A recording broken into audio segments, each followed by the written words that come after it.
Being a CEO can feel as a very lonely job sometimes because not a lot of people understand what the decisions we have to face and sometimes the tough one we have to make. There's so many different variables you have to deal with constantly, especially if you're new at it. There's constantly new challenges as being a CEO. I mean, that's the great thing about being an entrepreneur is the opportunity for exploring pitfalls are everywhere. A ton of entrepreneurs are focused on the sales side of the business so strongly they perhaps don't pay enough attention to the financial side of it. You really can't run out of cash, and it's going to take longer, it's going to be harder, it's going to cost more than just about anybody understands, so make sure you've got enough margin built into your product. The goal of a business is really to create more freedom, ultimately, for an individual, the owner, by building a great team, trusting the team, allowing them to take some ownership in the business. And that starts with doing the proper training and hiring of your staff and making sure that they're on target with what their expectations are and they execute well every day. Businesses are all about accountability. If you can measure it and report it, then you will get good productivity and accountability.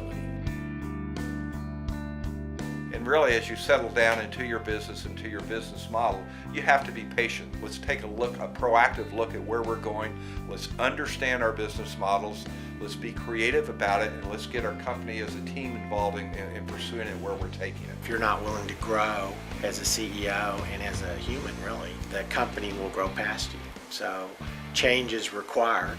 You know, a CEO is not a static job. It's one that's going to change a lot.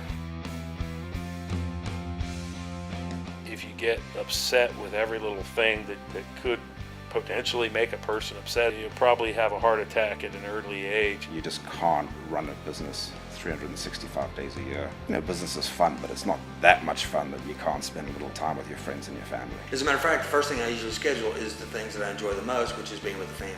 It doesn't really matter how much money you make, if there's nobody to share it with, it's not really worth it. If I don't, take time off, if I don't stay grounded to the things that I love, what happens is I'm just really not present in my business. I'm not available.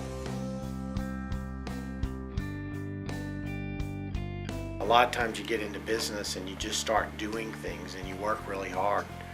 And at the end of the day, you end up at a destination that really wasn't where you wanted to end up. It's important to step back every once in a while and look and make sure that you're headed where you want to go. Ideally, you surround yourself with great people, like you do at an organization like TAB, that helps steer you back into a position where you're focusing on the bigger picture. It's really important to ask for help.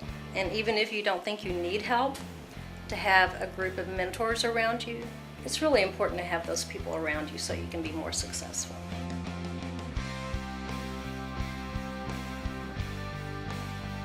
On a monthly basis, I learn things from my TAB board, and I usually am implementing at least 6 or 7 ideas a year. It's amazing to me, even though our companies are completely different, how many things we have in common. You can really learn a lot and flesh out a lot of great ideas about how you can improve your company in little ways, improve your bottom line in little ways. Every single member of my TAB board is a leader that I have great admiration and look up to. I mean, these are all people that have achieved amazing things in the space they operate in. It's amazing to me.